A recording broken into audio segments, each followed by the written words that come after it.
It begins, as it always does, in aisle 7. The fluorescent lights hum overhead, casting a familiar glow on the endless rows of bottles and cans. Here, among the fizz and color, a weekly ritual unfolds. The Miller family, Tom, Sarah, Leo, and Mia, face their weekly ritual, the soda debate. Each member stands firm, ready to defend their favorite, as if the outcome will shape the week ahead. Tom reaches for Coca-Cola, the taste of his childhood, a brand that reminds him of summer picnics and family barbecues. For him, Coke is more than a drink, it's nostalgia in a bottle. Sarah prefers Pepsi, a deliberate choice for something different. She likes the crispness, the way it stands apart, and the small act of rebellion it represents in their household. Leo campaigns for Dr. Pepper, drawn to its unique flavor, while Mia, ever the optimist, reaches for Fanta, her favorite burst of orange. The kids' choices add their own energy to the standoff. This is more than a beverage choice. It's a drama of identity and tradition, a small but meaningful family ritual that plays out in countless homes. But this week, something is different. The air feels charged, and the familiar debate takes on a new edge. Tom notices Coke's price is up, but Pepsi's is up even more. The numbers on the shelf are higher than last week, and the difference is impossible to ignore. "See? Coke's a better deal today," Tom grins, trying to lighten the mood, but everyone senses the change. Sarah frowns at the price tags, her usual choice suddenly less appealing. She hesitates, weighing loyalty against practicality.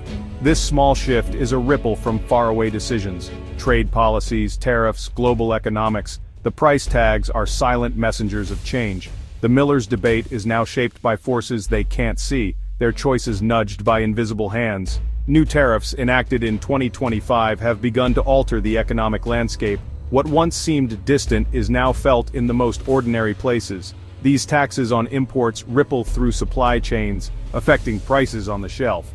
From shipping docks to store aisles, the impact is everywhere. The soda aisle is now a front in a global economic conflict, a battleground where brands and budgets collide. The Millers' weekly shop is subtly shaped by international politics, their decisions echoing far beyond the store. Their simple choice is no longer just about taste, it's about value, about adapting to a world in flux. It's about all of us and the changing world we live in. Every family, every shopper faces these new realities. The price tags are the endpoint of a complex chain of events, each number a story of global decisions and local impact. The Millers don't know it, but their debate has a new invisible participant. Economics now sits beside them, quietly influencing every choice. The world's economic battles are now fought in aisle 7, where everyday life meets global change. And every family is a participant, whether they realize it or not, in this quiet standoff that shapes what ends up in their cart. To truly understand aisle 7, you have to look beyond the supermarket's bright lights and colorful displays. You need to see the vast, intricate web of the global supply chain that makes it all possible. A single can of soda is a global product. Its sugar might come from Brazil's sprawling cane fields, sweeteners from high-tech factories in China, and the aluminium for the can itself from the mines of Canada. Each ingredient travels thousands of miles, crossing oceans and continents before finally coming together on the shelf. For decades, companies have perfected this system, using efficiency and scale to keep prices low and choices abundant for shoppers everywhere. But in 2025, new tariffs and trade barriers suddenly disrupt these carefully balanced flows, sending shockwaves through the industry. A tariff on Chinese sweeteners or imported aluminium means higher costs for soda makers, who now face tough choices. The global supply chain, once a source of strength and reliability, has become a point of vulnerability, exposing companies and consumers to new risks. The invisible hand of the market is being nudged and sometimes shoved by government policy and international negotiations.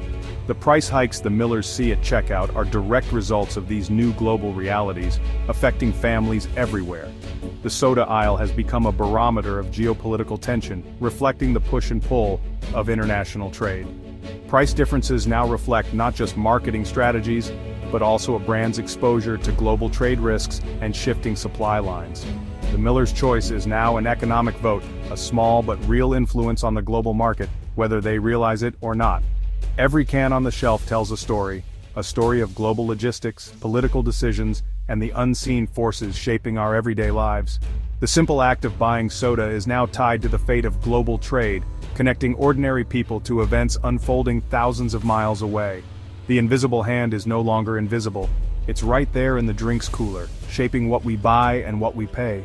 Coca-Cola and Pepsi, rivals for a century, but with very different strategies.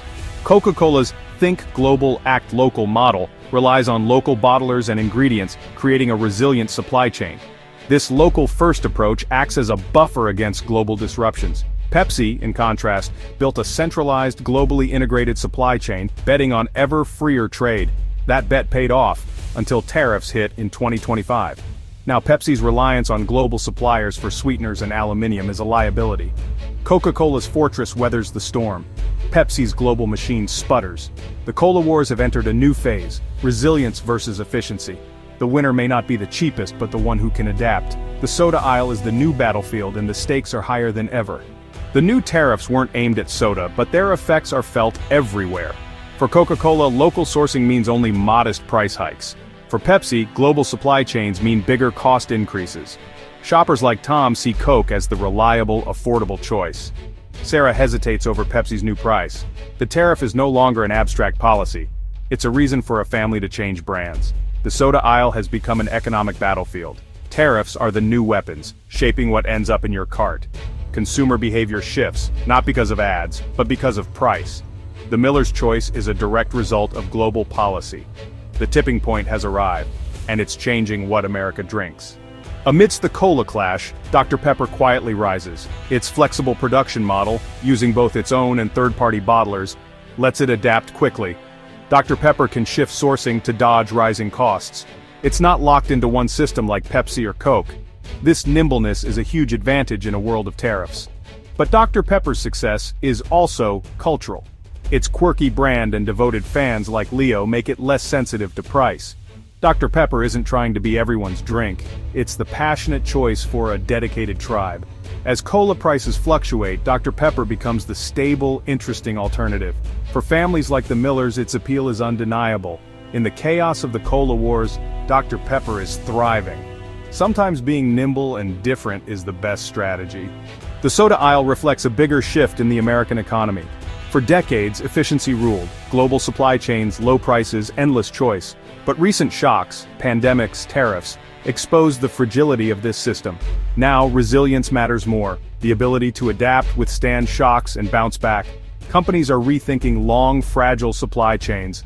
Coca-Cola's local model, once old-fashioned, now looks wise. Pepsi's struggle is the struggle of any company that bet everything on global efficiency. The shift means higher prices, but also more stable jobs and local economies.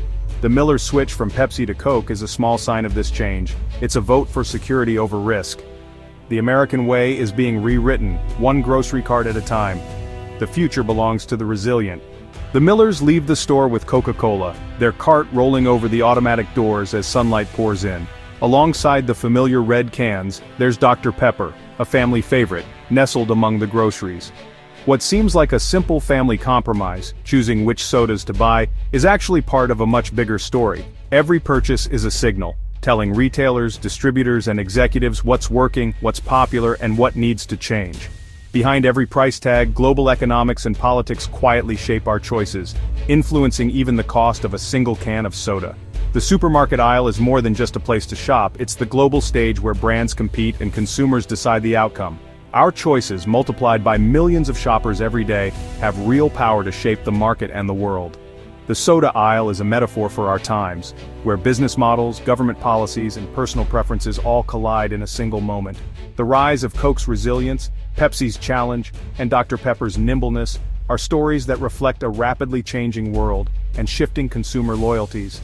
Next time you choose a soda, remember, your decision is more than a craving. You're casting a vote in the great economic debate shaping the future of the industry. You decide what kind of system wins, efficiency or resilience, tradition or innovation. The soda wars continue, and every choice matters.